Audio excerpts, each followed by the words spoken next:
My name is Kendall Reeves, and I'm 32 years old. Stability doesn't get flowers or applause. It's not a grand romantic gesture.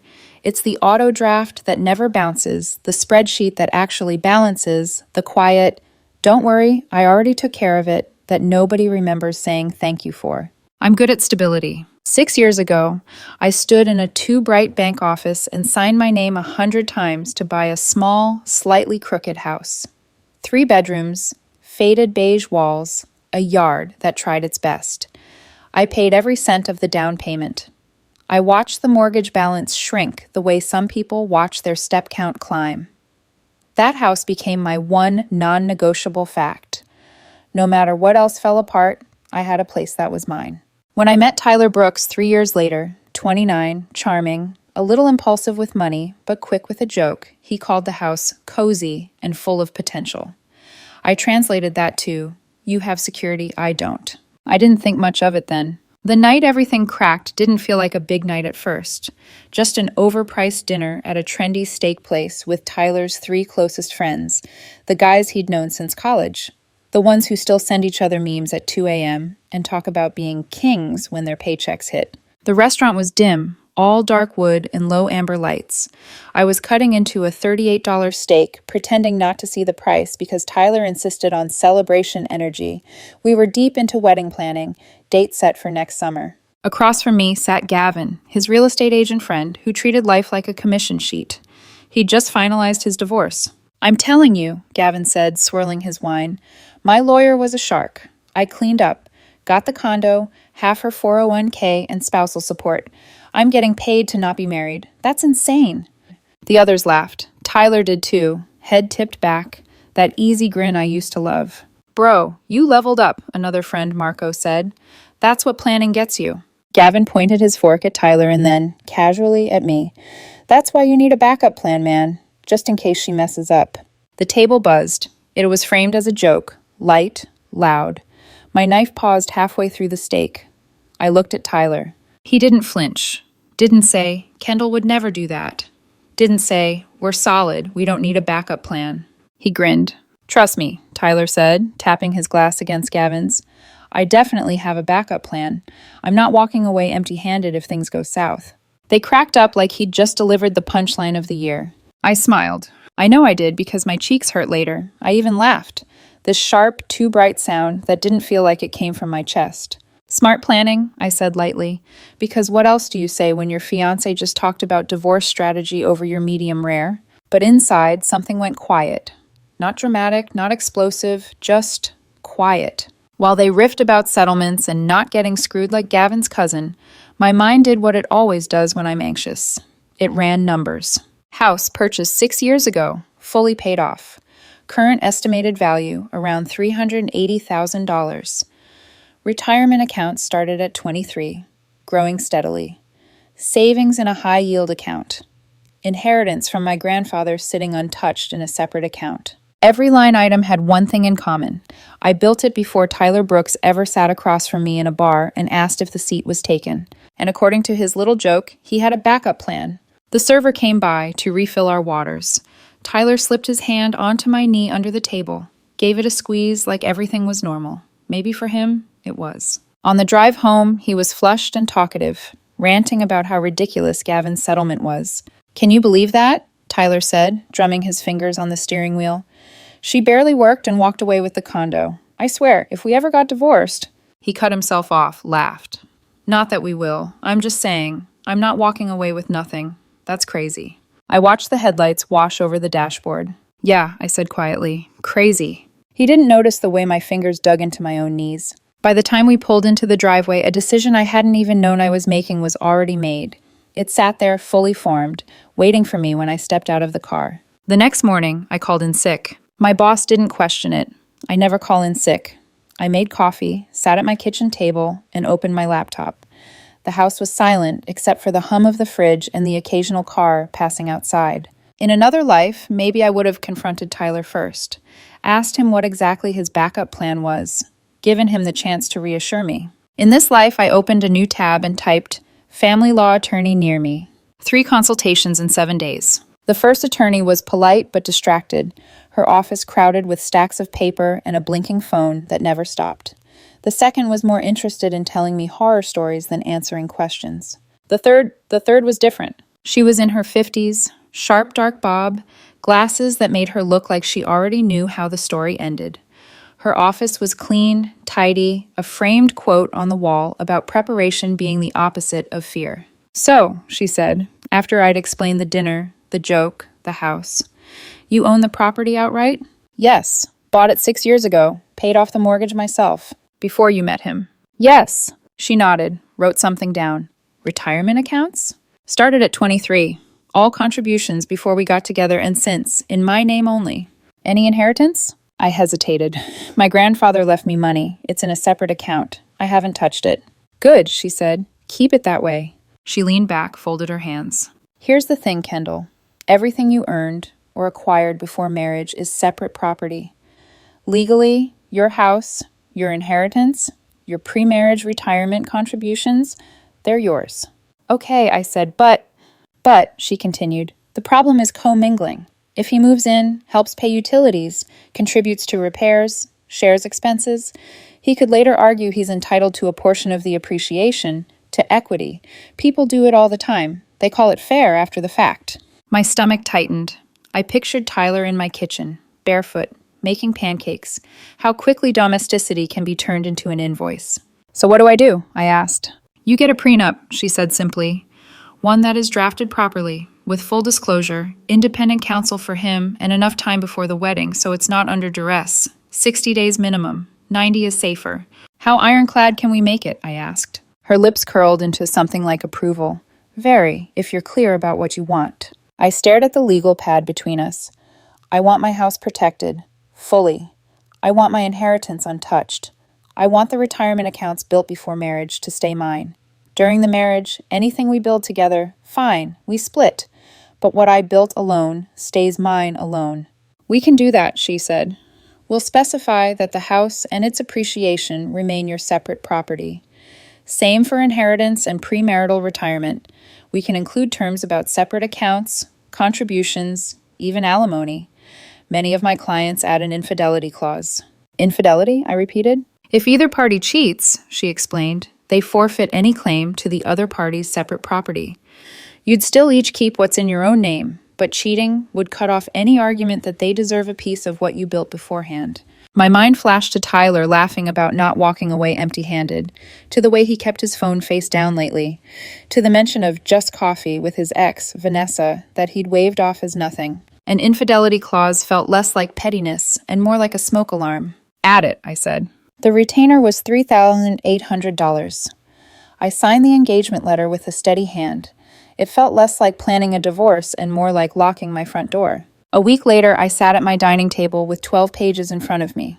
Legal language, sections, and subsections, lines that said my house stayed my house, my inheritance stayed mine, my premarital accounts were untouchable. Everything we built together, that would be split fairly. But the life I'd built before Tyler ever joked about backup plans, protected. I ran my fingertips along the edge of the paper. Once I brought this up, there would be no way to pretend I hadn't heard him that night, no way to go back to being the woman who nodded and smiled while he talked about not walking away empty-handed. Outside, the sun was setting, casting navy shadows across the living room.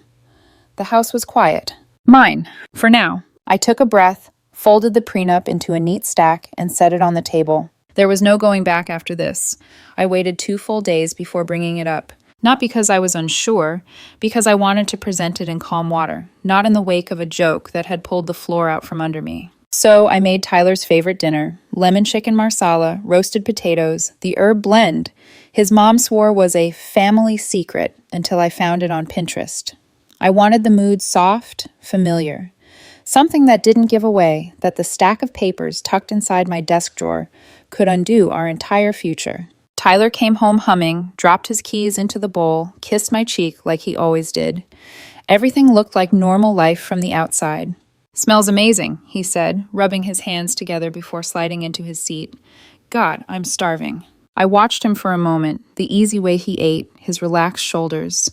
Once that sight made me feel safe. Lately, it made me feel like I was missing information. Halfway through dinner, when the silence felt warm enough, I said, "Hey, I've been thinking about something." He glanced up, mouth full. "Yeah? You remember your friends at dinner the other night?" I kept my tone light. "The whole backup plan conversation?" He groaned dramatically. "Kendall, they're idiots. You can't take anything they say seriously." "Maybe," I said, "but you didn't exactly disagree." He blinked. "What do you mean?" "You said you weren't walking away empty-handed if things went south." He laughed. "Babe, it was a joke. We were all joking." But the thing about jokes is, they're often a soft place to hide the truth. I inhaled slowly. It still made me think that maybe we should put things in writing. For clarity, for fairness. I nudged the plates aside. A prenup. The air thinned instantly. Tyler's smile vanished so fast it felt like a curtain dropping. "A what?" "A prenup," I repeated softly. "Just something to protect what each of us has before we get married. Keep things clean." He stared at me like I'd switched languages.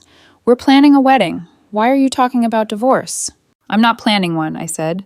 "I'm planning for the future, a stable one, a clear one." "You don't trust me." His voice sharpened. "That's what this is about." "No," I said. "This is about protecting things that existed before you and I ever met. That's all." He pushed his chair back, hard. The legs screeched against the floor. Unbelievable. "Tyler?" "No," he snapped. "You're planning a divorce. I'm planning a life. That's the difference." I stayed seated because someone had to be calm. "I heard you," I said quietly. "At dinner. You said you had a backup plan." His jaw clenched. "I told you it was a joke." "You nodded. You meant it." He pointed at me. "You're twisting things." "I'm repeating them." And that was the moment he realized I wasn't folding. He stood abruptly, grabbed his phone, and walked out the front door without another word. 5 minutes later, my phone exploded. Group chat, Tyler and friends. Gavin. "A prenup? Red flag. Massive." Marco. "She's controlling you." Eli. "Financial abuse, dude. Classic." I left the group chat without responding.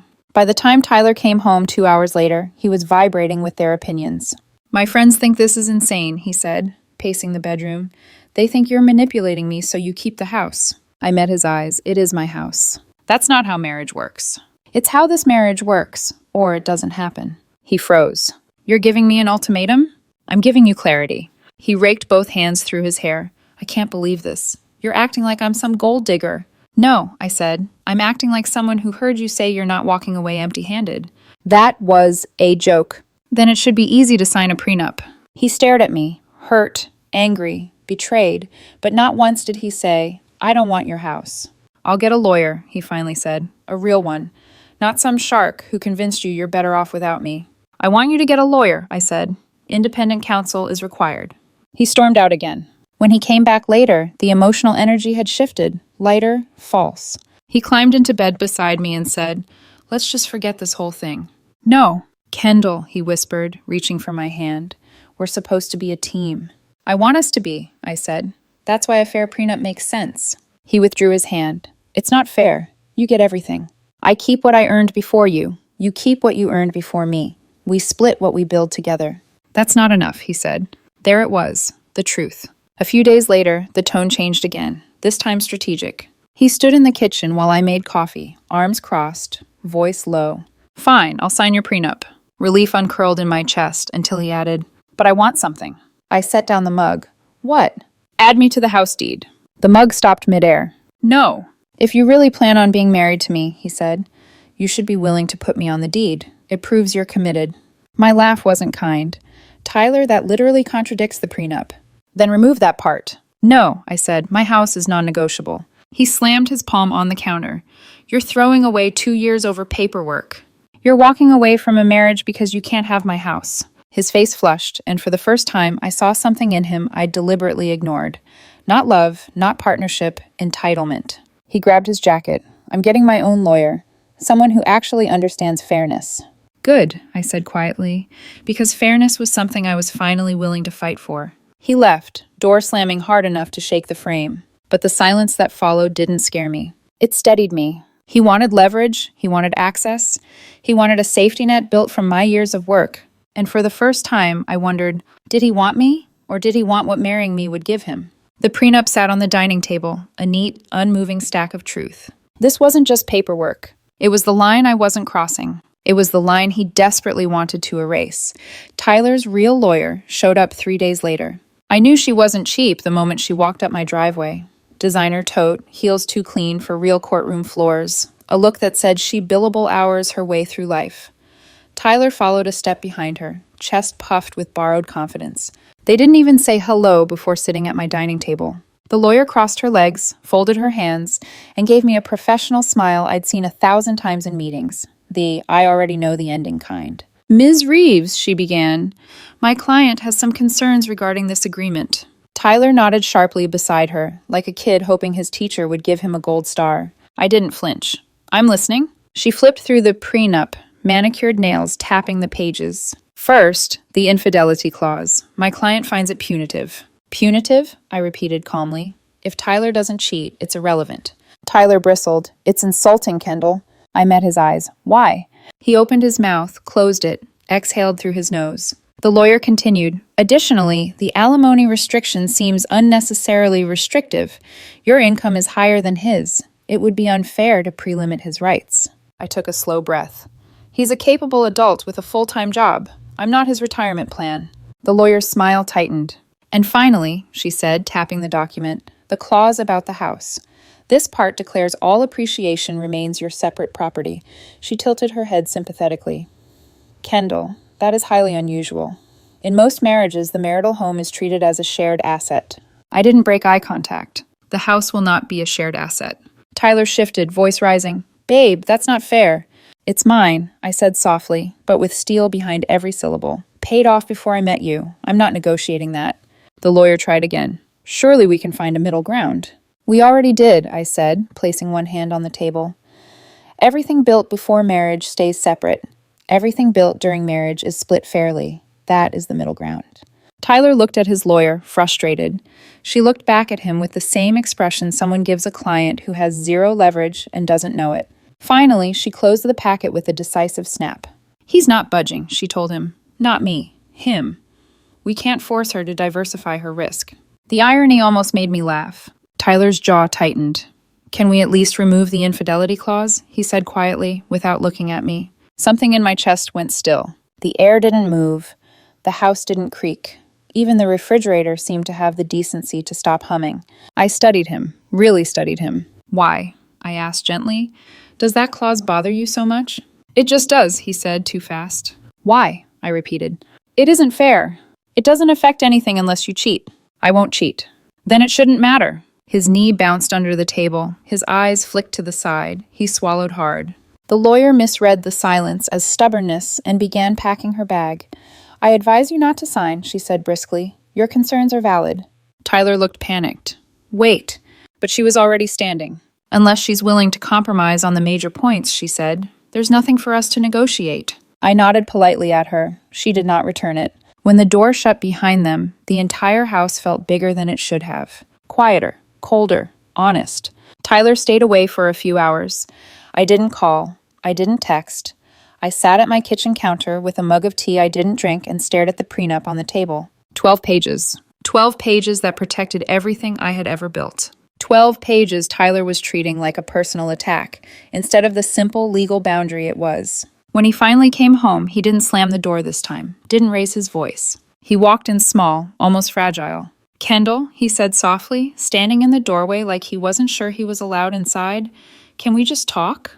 I gestured for him to sit. He stayed standing.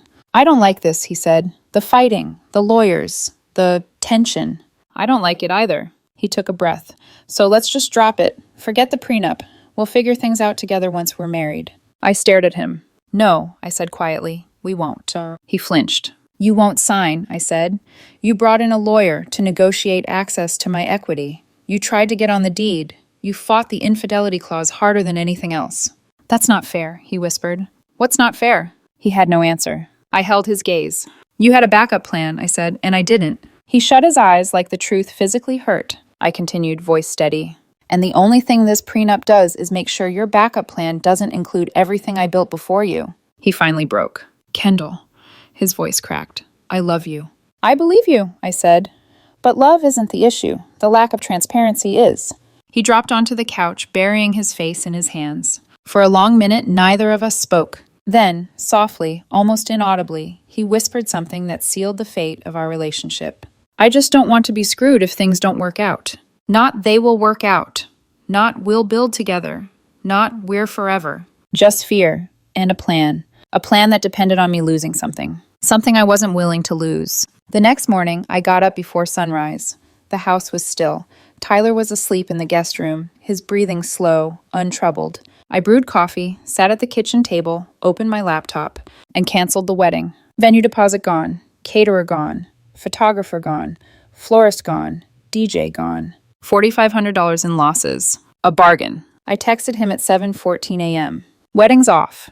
You have until the end of the month to move out.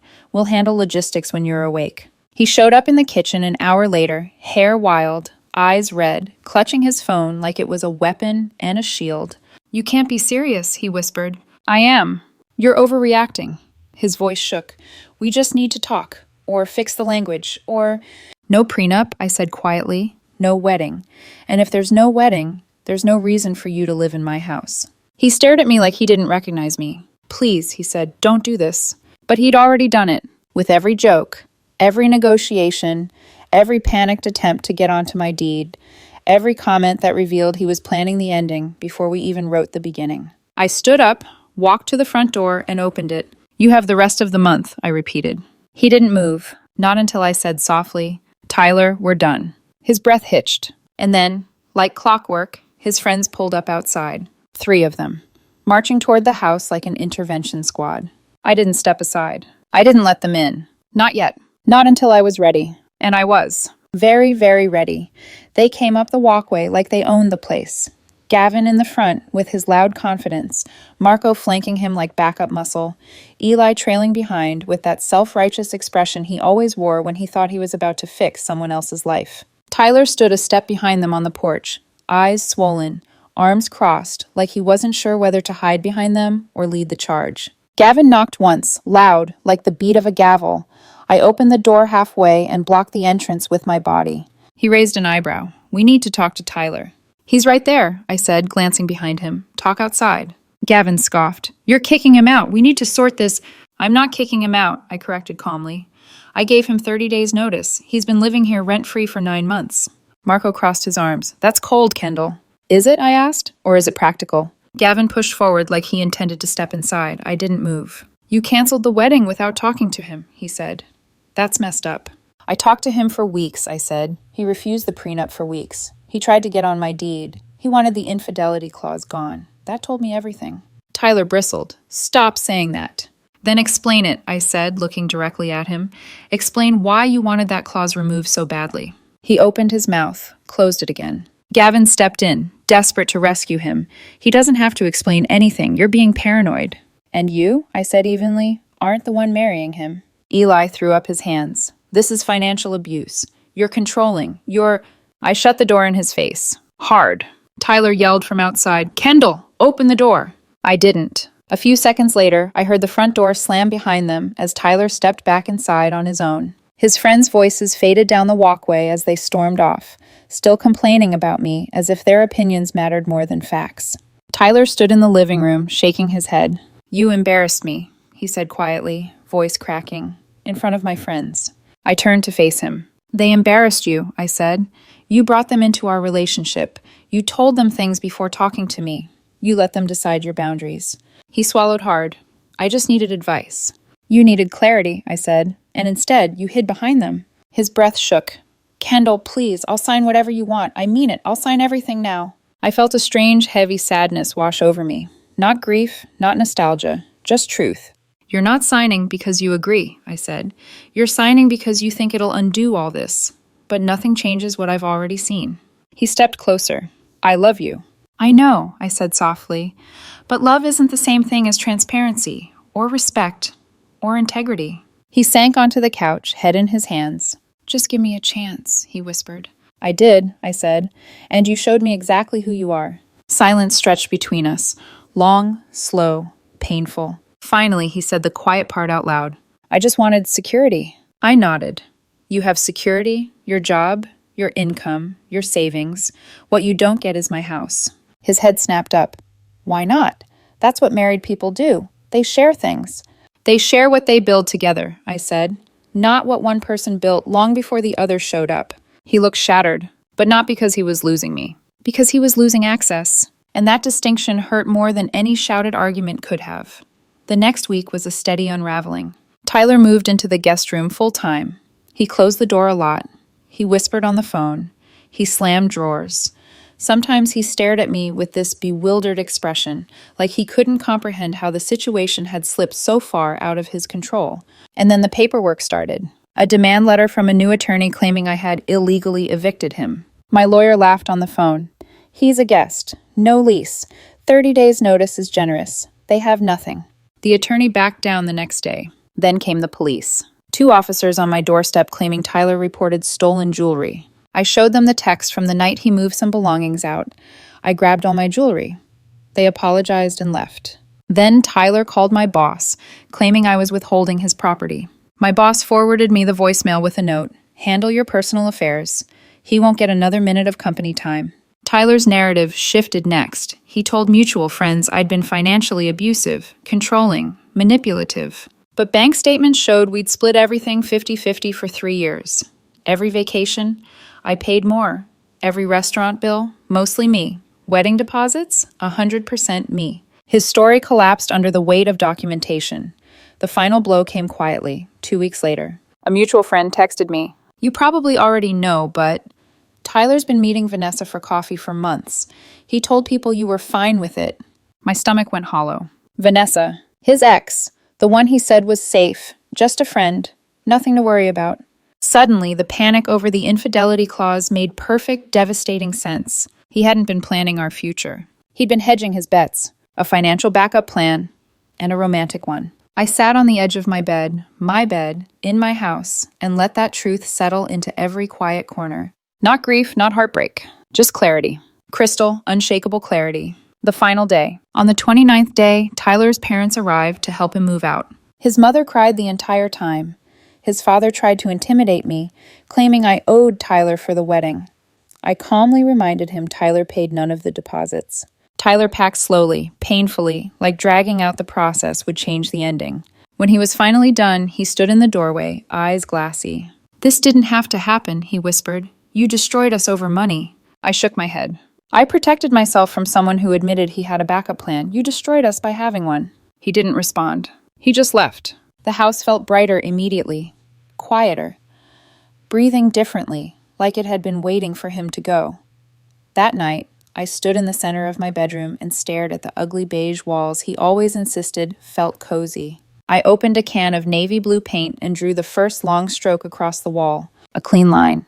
A new beginning. My house was mine again. My space, my stability, my peace. And for the first time in months, I felt like I could breathe deeply. Someone asked me recently if I'd ever get married now. Maybe, I said, but only to someone who doesn't need a backup plan. Because I've learned something I should have known all along. People joke about what they mean.